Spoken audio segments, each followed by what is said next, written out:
स्वागत है आपका हमारे इस YouTube चैनल में। और आज हम बहुत ही महत्वपूर्ण विषय को लेकर के पेश हैं। 73 कोड का तीसरी इकाई को पूरा करेंगे आज। तो आप सभी से अनुरोध है, अपनी कुर्सी की पेटियों को बांध लीजिए क्योंकि मौसम गर्म होने वाला है। आज इस पूरे वीडियो में ये पूरी यूनिट फिनिश कर देंगे हम लोग। तो चलिए शुरू करते हैं। वाग्देव्यै नमः, सरस्वत्यै नमः। तो सबसे पहले हमारे यूनिट में आता है नक्षत्र परिचय। तो नक्षत्र परिचय को देखेंगे हम।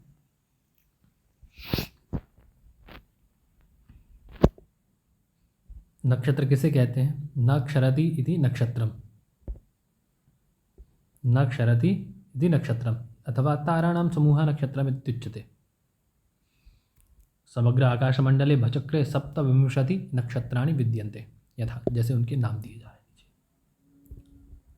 अश्विनी भरणी चैव कृत्तिका रोहिणी मृगः आर्द्रा पुनर्वसु पुष्यस्तथा श्लेषा मघा तथा पूर्वा फाल्गुनिका चैव उत्तरा फाल्गुनी तथा हस्तचित्रे तथा स्वाति विशाखा तदनन्तरम् अनुराधा ततो ज्येष्ठा ततो मूलं निगद्यते पूर्वोत्तराषाढ़ा तु अभिजित् श्रवणा ततः धनिष्ठा शतताराख्यं पूर्वा भाद्रपदं तथा उत्तरा भाद्रपदं चैव रेवत्येतानि भानि च।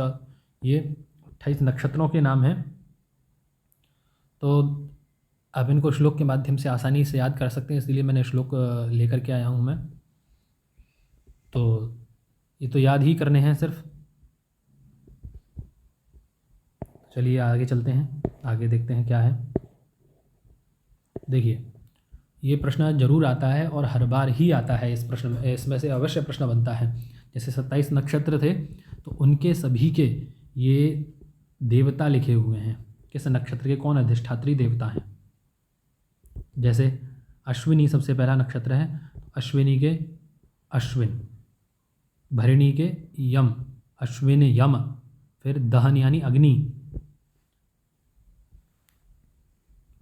कृत्तिका तीसरे नंबर, अश्विनी भरणी कृत्तिका तीसरे नंबर पर आता है ना, अश्विनी भरणी जी व कृत्तिका।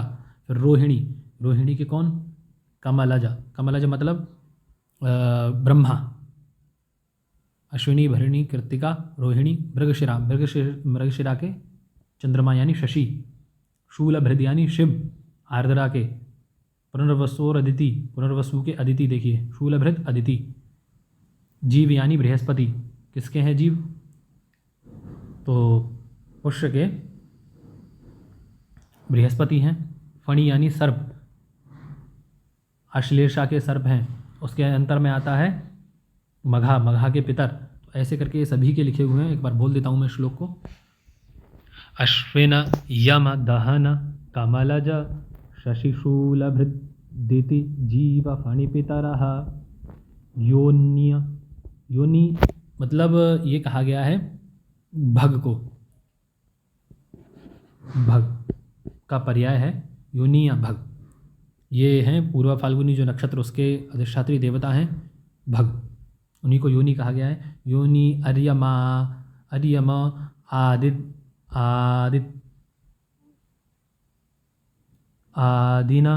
आदिनक तत्वष्ट पवन शक्राग्निमित्राश्च शक्रो मित्र शतिस्तोयम विश्वे ब्रह्मा हविर्वसुरुणः अजपादो अहिर्बुध्न्य पूषा चेति स्वराभन भानाम। तो ये 28 नक्षत्रों के देवता हैं।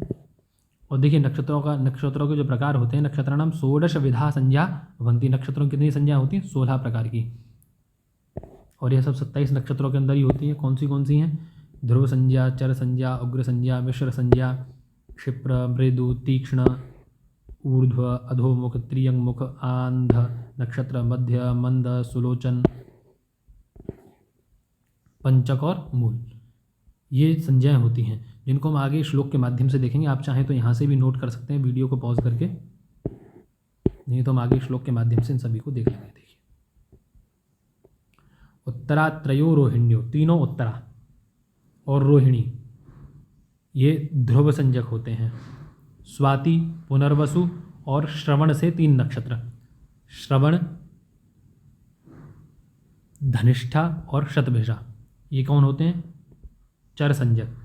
पूर्वा, तीनों पूर्वा, भरिणी और मघा ये उग्र संज्ञक हैं। विशाखा, कृत्तिका ये सौम्य संज्ञक हैं, और विशाखा, कृत्तिका ये मिश्र संज्ञक हैं।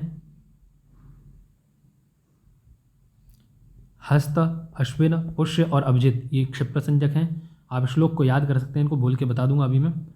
मृगा, मृगशिरा, रेवती, चित्रा और अनुराधा ये मृदु संज्ञक हैं।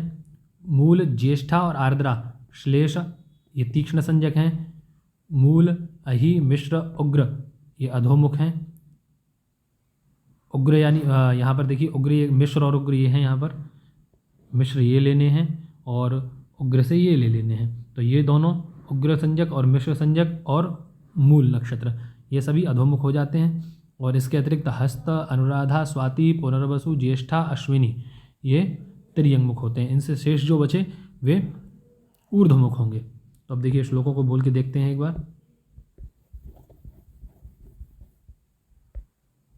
उत्तरात्रयो रोहिण्यो भास्करश्च ध्रुवा स्वाति पुनः श्रुते स्त्रीणि श्रवस्त्रीणि चंद्रश्च विचरम चलम पूर्वात्रयं भरिणी मघा उग्रम कुरूरम कुजस्तथा विशाखा कृति सौम्ये च मिश्रम साधारणं स्मृतं हस्ताश्वि पुष्योभिजितः क्षिप्राः मृगारेव चित्राणु मृदुमैत्रं भृगुस्तथा मूलज्येष्ठा आर्द्रा श्लेषः तीक्ष्णाः मूला हि मिश्रोग्रम अधोमुखम हस्तानुराधा स्वाति पुनः ज्येष्ठाश्विनी त्रियंगमुखाः। अब देखिए ये 4 संज्ञाएँ और हैं, अंध संज्ञक, मध्य संज्ञक, मंद संज्ञक और सुलोचन। तो अंध कौन कौन है? रोहिणी, विशाखा और धनिष्ठा। अंध रोहिणी, विशा, धनिष्ठा। मध्य भरिणी और आश्लेषा। मंद कौन कौन है? आश्लेषा, शतभिषा और अनुराधा। सुलोचन अवधो, पुनर्वसु और स्वाति सुलोचन संज्ञक हैं। ये मूल संज्ञक हैं आपके। ज्येष्ठा, श्लेषा, माघा, अश्विनी और रेवती ये मूल संज्ञक हैं। और अंतिम के जो 5 नक्षत्र आते हैं, अंतिम जो 5 नक्षत्र हैं, धनिष्ठा, शतभिषा, पूर्वा भाद्रपद, उत्तरा भाद्रपद और रेवती, ये पंचक संज्ञक होते हैं।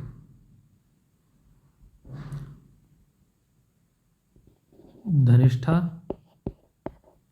शतभिषा,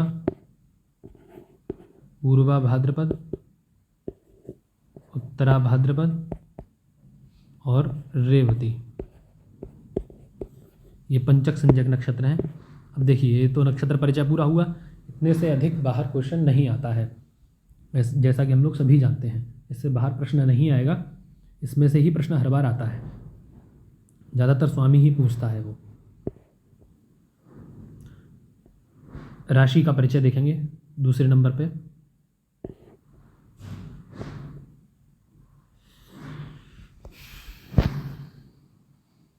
देखिए संपूर्ण ब्रह्मांड में 300 परिमिति का एक भचक्र होता है, जिसमें 12 राशियाँ होती हैं। एक भचक्र में कितनी राशियाँ होती हैं ये भी प्रश्न पूछ सकता है।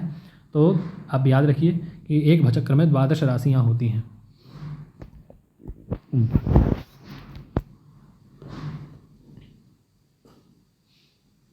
ये राशियाँ हैं, आप सभी लोगों को याद ही होंगी संभवतः।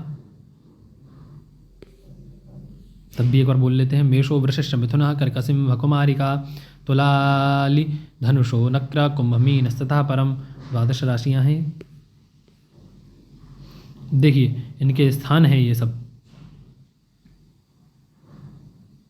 किस किस राशि का कौन सा स्थान होता है, इसमें से भी प्रश्न आ जाता है। पिछली बार प्रश्न था कि जो कालपुरुष है उसके कर्क राशि का कौन सा प्रदेश है, कर्क राशि का प्रदेश क्या है, तो कर्क राशि का प्रदेश क्या है, ऐसा करके प्रश्न आया था पिछली बार। तो हम इसको देख लेंगे तो हमें ये प्रश्न समझ में आ जाएगा। देखिए कालात्मकस्य शिरो मुख देश वक्षो देखिए क्रमशः हमारी राशियां हैं मीन मेष वृष मिथुन मेष वृष मिथुन कर्क सिंह कन्या तुला वृश्चिक धनु, ऐसे करके क्रमशः है राशियां। तो उसमें से शुरू से बता रहे हैं ये, तो उसको हम देखेंगे।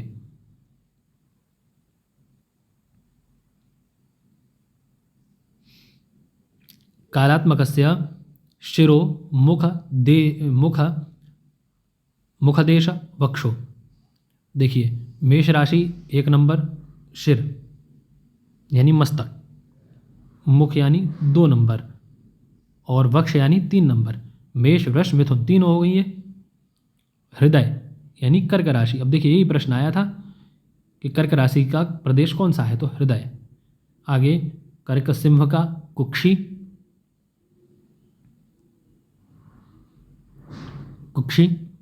और कुक्षी भागा कटिवस्ती यानी नाभि से नीचे का, और कटी भाग होता है ये, तो इसको ये होगा कन्या राशि का 6ठा नंबर। रहस्य देशाः नाभि से और गुप्तांग के ऊपर का मध्य का जो भाग है वह रहस्य देश करके इन्होंने कहा है, तो ये तुला राशि का होगा। 7 नंबर डालेंगे यहाँ पे। ऊरू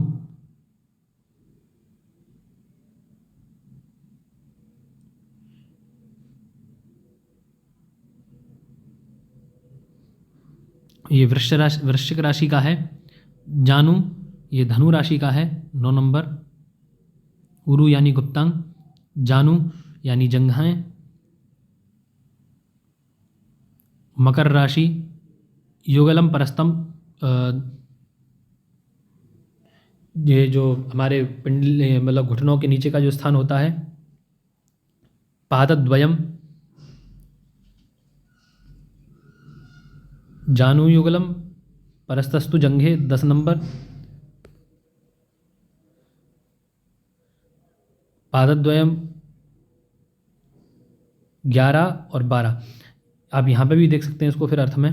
देखिए मेष राशि मस्तकम, वृष राशि मुखम, मिथुन राशि वक्षस्थलम, कर्क राशि हृदय प्रदेश में, और सिंह राशि क्रोड स्थान में, कोख में, यानी दोनों कोख ले ली जाएंगी इससे। कन्या राशि कटी स्थल में, तुला राशि नाभि और लिंग के मध्य का जो भाग है, वृश्चिक राशि लिंगादि गुप्तांग, और धनु राशि जानू, मकर राशि जंघा दोनों, कुंभ राशि उदर से आभ्यंतरीण भाग, उदर के अंदर का जो मतलब पृष्ठभाग, मीन राशि पादद्वय दोनों पैर, मीन राशि।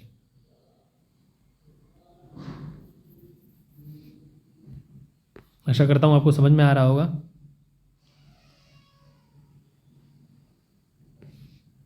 ये राशियों का स्वरूप है, चाहे तो आप यहाँ से याद कर सकते हैं, नहीं तो मैं आगे एक सरल तरीके के अनुसार आपको बता दूंगा जिसमें से हमें आसानी हो जाएगी याद करने में।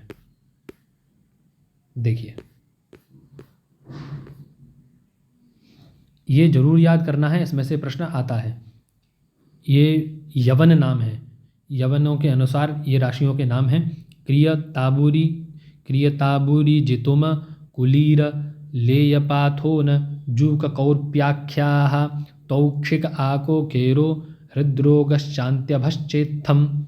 एक बार और बोलेंगे। क्रियताबूरी जितुम कुलीर लेयपाथो नजूक कौर्प्याख्याः तौक्षिक आको केरो हृद्रोगश्चान्त्यभश्चेत्थम। देखिए क्रिया माने मेष, ताबूरी यानी वृष, जितुम यानी मिथुन, कुलीर यानी कर्क, ले यानी सिंह, पाथोन यानी कन्या, और जूक यानी तुला, कौर्पी यानी वृश्चिक, और तौक्षिक यानी धनु, आको केरो यानी मकर, हृद्रोग यानी कुंभ, और अंत्यभश्च यानी मीन। ये नामांतर हैं इनके। इसको भी ये जाति आदि संज्ञा हैं राशियों की, इसको हम एक ग्राफ के माध्यम से देखेंगे तो जल्दी समझ में आ जाएंगे हम लोगों को।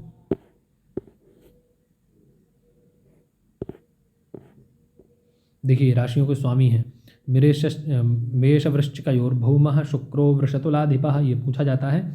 मेष और वृश्चिक के भौम शुक्रो वृष और तुला के शुक्र, कन्या मिथुनयोर बुधा, सौम्य यानी बुध। कर्कस्य स्वामी चंद्रमा, कर्क के स्वामी चंद्रमा है। सिंहस्य अधिपति सूर्य, सिंह के अधिपति सूर्य हैं। गुरुस्तु धनु मीनयो, गुरु धनु और मीन के स्वामी हैं। शनि नक्रस्य कुंभस्य, मकर, नक्र यानी मकर, मकर कुंभ के शनि। कथितो गणकोत्तमैहि, ये भी हम ग्राफ के माध्यम से ही देख लेंगे। देखिए राशियों में षडवर्ग विचार होता है, जैसे षडवर्ग कौन से ये जान लेना जरूरी है।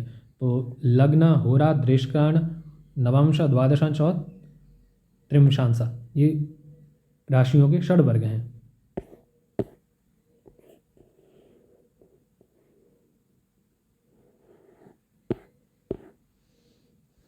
ये द्वादश भावों से विचार जो किया जाता है, इसकी हमें आवश्यकता नहीं है, क्योंकि हमारे उसमें कोर्स में केवल दशम भाव विचार है, जिसको हम देखेंगे भी। तो देखिए, जैसा कि हम कह रहे थे राशियों का, मेष से मेष मस्तक हमने भी देखा था, वृष मुख, मिथुन बाहुद्वय, कर्क हृदय स्थान, सिंह उदर, कन्या कटी स्थान, तुला वस्ती और वृश्चिक गुहियांग, धनु उरु, मकर जानु, कुंभ जंघाद्वय और मीन चरणद्वय। ये जो यवन नाम हैं जो हमने देखे थे वो हैं, ये इनके आकार बताए गए हैं यहाँ पर। ये कौन से भाव होते हैं किस राशि के। अब देखिए, बहुत बार ये पूछ लेता है कि इनमें से दो राशियाँ रख देगा आपके समक्ष, कहेगा इनमें से पुरुष संज्ञक कौन सी है और स्त्री संज्ञक कौन सी है, ऐसा करके पूछ लेगा। तो देखिए, क्रमशः हमें राशियाँ याद करनी होंगी, जिसके अनुसार जब हम क्रम से राशियों को याद कर लेंगे 1 2 3 क्रम से, तो उसी प्रकार से हमें यहाँ पर पुरुष स्त्री भी पता लग जाएगा। देखिए, पुरुष स्त्री ऐसे करके राशियाँ क्रमशः हैं। 12 हैं तो 6 पुरुष हैं और 6 स्त्री संज्ञक हैं, इसमें से भी प्रश्न आता है। और ये संज्ञाएँ हैं इनकी, चर स्थिर द्विस्वभाव, ये भी क्रमशः हैं, चर स्थिर द्विस्वभाव, चर स्थिर द्विस्वभाव, चर स्थिर द्विस्वभाव। ये हमने देख लिया सरलता से बहुत, पुरुष और स्त्री क्रमशः हैं वो, और ऐसी चर स्थिर द्विस्वभाव हैं इनके। अब देखिए, ये भी नहीं पूछता है दिशा वगैरह, वर्ण पूछ लेता है। तो वर्ण आप यहाँ देख सकते हैं, कौन क्या वर्ण है, इसको नोट कर सकते हैं आप।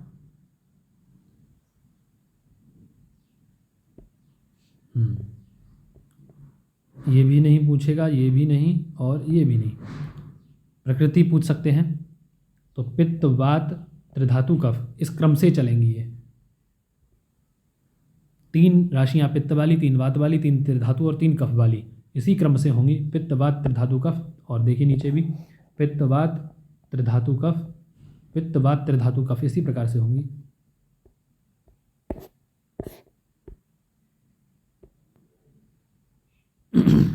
ये भी नहीं पूछेंगे, ये भी नहीं पूछते हैं, ये भी नहीं। ये तो आप अंदाज लगा ही सकते हैं, मेष है तो चतुष्पद वाला होगा, वृष है तो चतुष्पद होगा, मिथुन है तो मनुष्य होगा, कर्क है तो जलचर होगा, सिंह है तो चतुष्पद होगा, मनुष्य, कन्या मनुष्य है, तुला भी मनुष्य है। इस प्रकार से ये तत्व भी इनके अग्नि भूमि वायु जल क्रम से हैं, इसी प्रकार से क्रम ध्यान रखेंगे तो आप कर सकते हैं इसको। अब देखिए, अब भाव का परिचय, सबसे पहले हमने नक्षत्र मान देखा, नक्षत्र परिचय, राशि परिचय। अब दशम भाव विचार देखेंगे।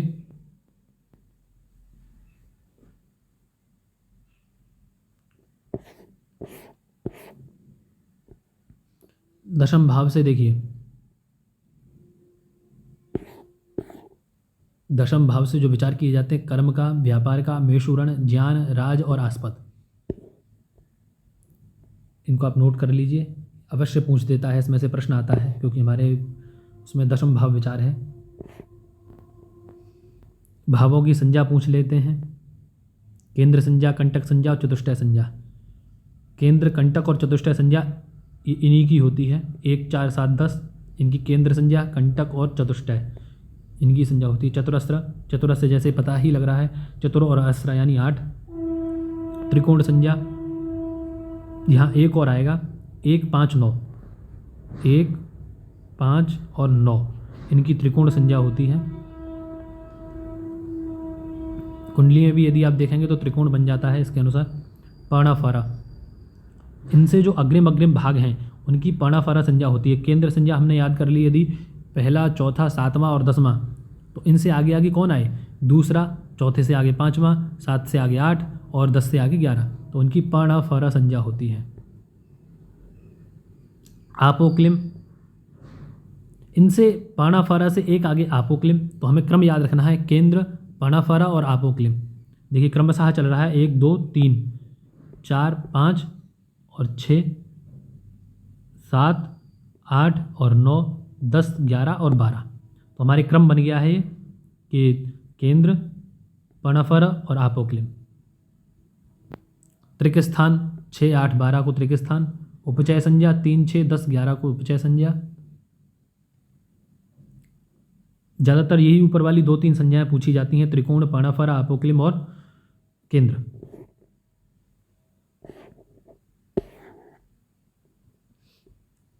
द्वादश भावों में कारक ग्रह हैं ये।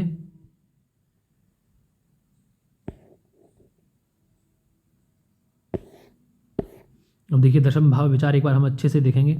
दशम भाव, इसको कर्म भाव कहते हैं। व्यापार, मेषोरण, ज्ञान, राज, आस्पद इसके अपर नाम हैं। अस्य ग्रह योग फल हैं इसके। बलवान दशमें से इसी सोच में, नवांश में या स्वराशि का होगा तो जातक पितृसौख्य से युक्त यशस्वी पुण्यकर्मा होगा। यदि दशमेश बलहीन होगा, इसका उल्टा होगा, तो जातक कर्महीन होगा। राहु यदि केंद्र में अथवा त्रिकोण में होगा, त्रिकोण मतलब 1 5 9 में होगा, तभी जातक ज्योतिषोमादि यज्ञ करने वाला होगा। कर्मेश यदि शुभ ग्रह से युक्त होकर के शुभ स्थान में होगा तो जातक सर्वदा राजग्रह व्यापार से लाभान्वित होगा, अन्यथा अशुभ फल देगा। दशम भाव में अथवा एकादश भाव में पाप ग्रह यदि होगा तो जातक नीच कर्म करने वाला, स्वजन दोषी होगा। दशमेश यदि सप्तम भाव में शनि और भौम के साथ होगा तो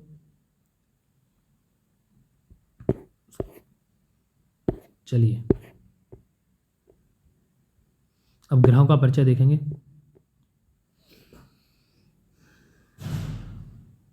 नवग्रह हैं, ये सभी जानते हैं हम लोग, इनके नाम दिए गए हैं। सूर्य सोमो महीपुत्र, सोमपुत्रो बृहस्पति, शुक्र शनैश्चरो राहु, केतवाश्च गृहा स्मृताः।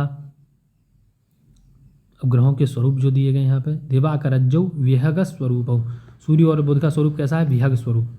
सरीसृपाकार युतः शशांकः, चंद्रमा कैसे हैं? सरीसृपाकार। पुरंदराचार्य असितौ द्विपादौ, बृहस्पति और शुक्र, पुरंदराचार्य यानी जो चंद्रमा है वो सरीसृप युक्त हैं, सरीसृप दशा के अनुसार हैं। और बृहस्पति और शुक्र द्विपद हैं। चतुष्पादौ भानु सुत क्षमाजौ, मंगल और शनि ये चतुष्पद हैं।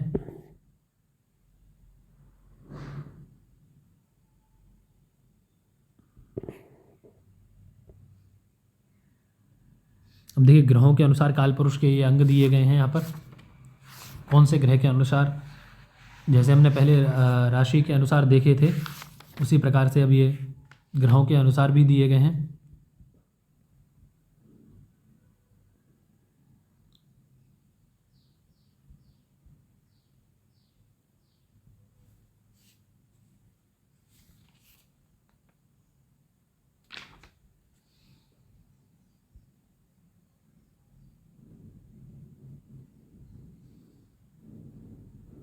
कालात्मच दिवानाथ हो, काल पुरुष से आत्मा कौन है? सूर्य, दिवानाथ यानी सूर्य। और सूर्य के बाद में चंद्रमा आता है। अब हमें क्रम क्या देखना है कि दिन के हिसाब से, जैसे रवि, सोम, मंगल, बुध, गुरु, शुक्र शनि।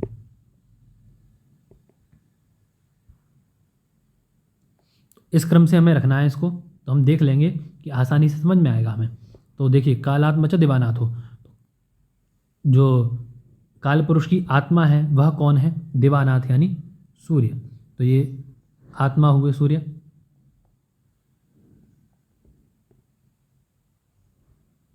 एक मिनट, ये आत्मा हुए सूर्य। और अगला है मनः कुमुदः। कुमुद बांधवा मतलब, सॉरी, ये आत्मा है और ये मन हो गया यानी सोम। कुमुद बांधव मतलब सोम यानी रवि, चंद्रमा। सत्वम कुजो, कुज यानी मंगल, सत्व है।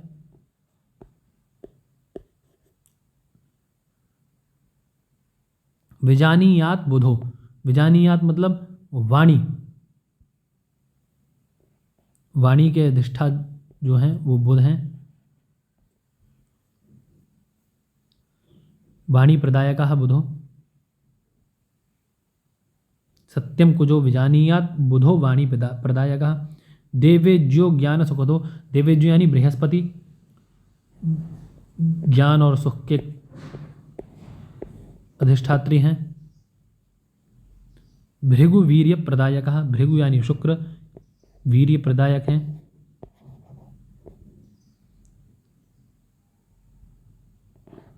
विचार्यतामिदं सर्वम, इस प्रकार से विचार करना चाहिए इन सभी का।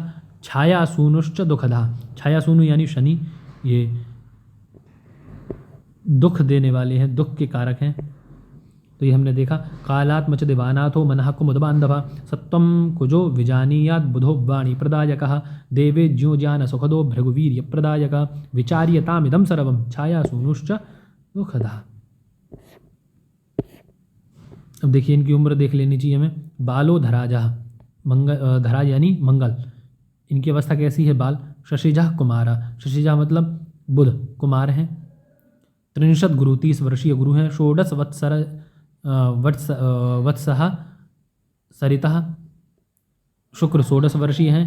पंचदशार्को, और 50 वर्ष के सूर्य हैं।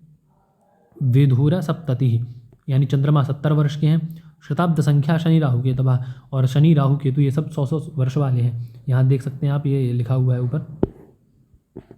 ग्रहों की 10 अवस्था होती हैं, कौन सी?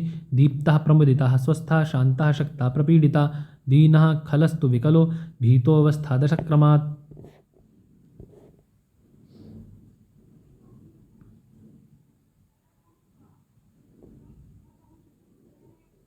अब किस किस स्थान पर कौन सी अवस्था होती है देख सकते हैं। वैसे आवश्यक नहीं है, इतना कोई पूछा नहीं जाता है। अब ये ग्रहों के वर्ण हैं। रक्तश्यामो दिवाधीशो गौरगात्रो निशाकरः, अच्युतांगो रक्तभौमो दूर्वाश्यामो बुधस्तथा, गौरगात्रो गुरुर्जयः शुक्रः श्याम तथैव च, कृष्णदेहो रवे पुत्रो जियायते द्विजसप्तमः।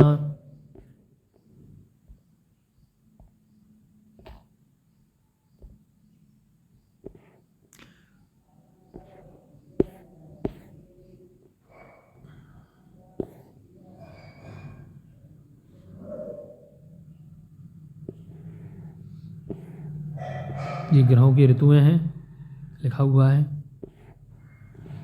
ग्रह मैत्री विचार, ये आप देख सकते हैं। मित्राणि भानो कुज चंद्र जीवा, शत्रु से तारको सजजा समाना, चंद्रस्य मित्रे दिननायक जो समा, गुरु क्षमा जसिता सितास्यु, आरस मित्राणि रवीन्दु जीवा, शांद्री रिपु शुक्र शनि समानौ, सूर्यासुरेज्यौ सुहृदौ बुधस्य समा, शनिज्या वनिजास्त्वरीन्द्रु, सूर्यार चंद्रा सुहृदस्तु सूरे, शत्रु सितज्जौ रविजः समाना, मित्रे शनिज्यो भृगुनंदनस्य विनावरी जीव कुजौ समानो, मंदस्य सूर्येन्दु कुजास्य शत्रवः, समः सुरेज्य सुहृदौ सितेन्दु। अब श्लोक के अनुसार इसको याद कर सकते हैं, या फिर ये चार्ट दिया गया है इसके अनुसार इसको याद कर सकते हैं। ग्रहों के ज्योतिष शास्त्र के अनुसार 7 बल हैं। दिग्बल, स्थान बल, चेष्टा बल, काल बल और दृष्टि बल और स्वाभाविक बल। ये क्रमशः दिए हैं। दिग्बल क्या होता है, स्थान बल क्या है, इनमें से प्रश्न आता नहीं है हालांकि, इसीलिए हम इनको छोड़ रहे हैं। आप चाहें तो वीडियो को पॉज करके देख सकते हैं।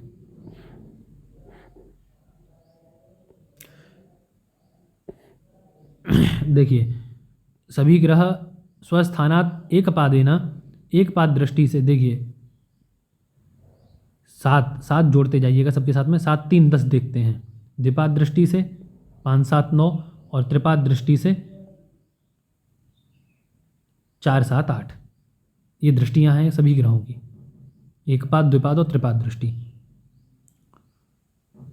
और शनि जो है वह पूर्ण दृष्टि से तीसरे 10वें और 7वें स्थान को देखता है। बृहस्पति त्रिकोण यानी 5 और 9 और 7 और चतुरस्र मंगल, चतुरस्र और 7 और जोड़ देंगे इसमें तो 7 4 8 को मंगल दिखता है पूर्ण दृष्टि से। ये परमोच्च अंश हैं सभी के इनके, और ये उच्च राशियां हैं, इनको भी आप देख सकते हैं। सूर्य मेष राशि का, चंद्रमा वृष राशि का, मंगल मकर का, बुध कन्या का, गुरु कर्क के, शुक्र मीन के और शनि तुला के। अब 9 विध कालमान देखेंगे। 9 प्रकार के कालमान हमारे उसमें हैं। ब्राह्म्यम दिव्यम तथा पितृम प्राजापत्यंच गौरवम सौरंच सावरम चांद्र आर्क्ष्मानानि वैलव। लेकिन हम लोग इन नीचे वाले 4 का ही प्रयोग करते हैं। ये जरूर 9 है, लेकिन प्रश्न जो आएगा वो इन चारों में से ही आता है। तो देखते हैं। चतुर्भिः व्यवहारोत्र सौरचांद्रार्क्षसावनैः बारेहस्पत्येन षष्ठ्यब्दा जेयानान्यस्तु नित्यशः। सबसे पहले सौरमान को देखेंगे। सौरेण द्वितीयशोर्मानम षडशीति मुखानि च अयनम विषुवच्चैव संक्रांते पुण्यकालतः। सूर्यमान के अनुसार हम दिन रात्रि का प्रमाण, द्वितीयशोर्मानम दिन रात्रि का प्रमाण, संक्रांति का, संक्रांति पुण्यकाल, मकर संक्रांति इत्यादि जो राशियों की संक्रांतियाँ होती हैं, है ना। और षडशीति मुख मतलब उत्तरायण, दक्षिणायन, विषुव संक्रांति इत्यादि का हम इसके द्वारा ही निश्चय करते हैं, जैसा कि आप यहाँ देख भी सकते हैं, पढ़ सकते हैं इसको। उत्तरायण और दक्षिणायन जो षड ऋतु हैं उनका विचार कैसे होता है। देखिए, सूर्य जिस समय मकर राशि में प्रवेश करते हैं उससे 6 माह उत्तरायण रहते हैं। मकर राशि में प्रवेश करने के बाद 6 माह उत्तरायण रहते हैं, और कर्क राशि में प्रवेश करते हैं उस समय उसके बाद 6 माह दक्षिणायन होते हैं। देखिए, तयोः मकर संक्रांति षण्मासेषु उत्तरायणम कर्क्यादिषु तथैव स्यात् षण्मासा दक्षिणायनम। यानी मकर संक्रांति से 6 महीने उत्तरायण और उत्तरायण रहते हैं, और कर्क राशि से 6 महीने दक्षिणायन रहते हैं। अब देखिए, ऋतुओं का कैसे, मतलब एक राशि ऋतु कैसे एक राशि का दो राशियों का भोग करती हैं, तो उस हिसाब से देखते हैं। वसंत ऋतु होती है जब सूर्य मेष और मीन राशि में रहते हैं। ग्रीष्म ऋतु होती है जब मिथुन और वृष राशि का भोग सूर्य करते हैं। वर्षा ऋतु होती है जब सिंह और कर्क का भोग करते हैं सूर्य। और शरद ऋतु तुला और कन्या का भोग करने पर होती है। हेमंत जब धनु और वृश्चिक का, शिशिर जब कुंभ और मकर का भोग करते हैं। तो क्योंकि सूर्य मकर राशि में वर्तमान में है तो इसीलिए शिशिर ऋतु है। इसके बाद क्या आएगी, वसंत आएगी, जब मीन राशि में और मेष राशि में गोचर करेंगे सूर्य। अब आगे है चंद्रमान। अर्काद विनिश्रितम प्राचीम यद्यात्यहरः शशि तच्चांद्रमानम शयिस्तु जेयो द्वादश भिस्थिति। देखिए, चंद्र सूर्य से भिन्न होकर के दिन प्रतिदिन, है ना, विनिश्रितः जब पूर्व की ओर बढ़ता है तो वही चांद्रमान कहलाता है ना। इसके अनुसार द्वादश चंद्रमानमस्तु जेया द्वादश भिस्थिति। इसके अनुसार 12 अंशों की एक तिथि होती है। अंशस्तु जेया द्वादश भिस्थिति, 12 अंशों की एक तिथि होती है। देखिए, चंद्रमान के अनुसार किसी चीज़ का निर्णय किया जाता है, ये बहुत ज़्यादा प्रचलित है। तिथि, करण, द्वाह, क्षौर कर्मादि सत्क्रिया व्रतोपवास यात्रायाम क्रिया चांद्रेण गृह्यते। तिथि का निर्णय, करण का निर्णय, क्षौर कर्म इत्यादि, मुंडन कर्म इत्यादि, व्रतोपवास यात्रा का निर्णय चंद्रमान के अनुसार ही किया जाता है। त्रिंशता तिथिर्मासाश्च चांद्रपित्र्यमः स्मृतम निशाश्रमास पक्षांते तयोर मध्य विभागता। 30 तिथियों का एक चंद्रमास होता है जो पितरों का एक अहोरात्र होता है। जैसे कि हम लोग सब लोग जानते हैं कि 15 दिन पितरों का दिन होता है, 15 दिन की रात्रि होती है। चंद्रमान के अनुसार ही उनका अहोरात्र होता है। और शुक्ल पक्ष की अष्टमी से आधे भाग से पितरों की रात्रि का आरंभ होता है, और कृष्ण पक्ष की अष्टमी के आधे भाग से उनके दिन का आरंभ होता है। नक्षत्रमान देखेंगे, भचक्र भ्रमणम नित्यम नाक्षत्र दिनमुच्यते नाक्षत्र नाम नामासस्तु जेया प्रभांत योगतः। जितने समय में एक नक्षत्र का चक्र घूम भ्रमण पूरा होता है उसे नाक्षत्र दिन कहते हैं, यानी एक नक्षत्र का काल जब पूरा होता है। आपने देखा होगा कि मासों के जो नाम आते हैं तो पूर्णिमा के अंत में जो नक्षत्र होता है उसके अनुसार ही अगले मास का नाम होता है। जैसे कृत्तिका नक्षत्र है तो अगले मास का नाम कार्तिक होगा पूर्णिमा को। यदि चित्रा नक्षत्र है तो चैत्र होगा। इसी प्रकार सभी मासों के नाम होते हैं। आषाढ़ है तो आषाढ़ होगा, देखिए यहाँ लिख भी रहे हैं। नक्षत्र नाम नामासास्तु जेया प्रभांत योगता, प्रभांत योग यानी पूर्णिमा को। कार्तिकादिश संयोगे कृत्तिकादिश द्वयम द्वयम, ये तो उसके लिए कह रहे हैं निर्णय के लिए किस प्रकार से निर्णय करना चाहिए 2 और 3 नक्षत्र होने पर। 12 स्पत्यमान वैशाखादिषु कृष्णे च योगे पंचदशे तिथौ कार्तिकादीनि वर्षेषु गुरो युक्तो द्वयास्त। वैशाखादि मासों की कृष्ण पक्ष की 15वीं तिथि के योग में बृहस्पति के अस्त और उदय होने से, जब बृहस्पति अस्त और उदय होते हैं तो इसके द्वारा कार्तिकादि वर्षों का नाम रखा गया है। संवत्सर की व्यवस्था जो होती है वह भी 12 स्पत्य मान के अनुसार ही होती है, बृहस्पति मान के अनुसार ही होती है। ठीक है।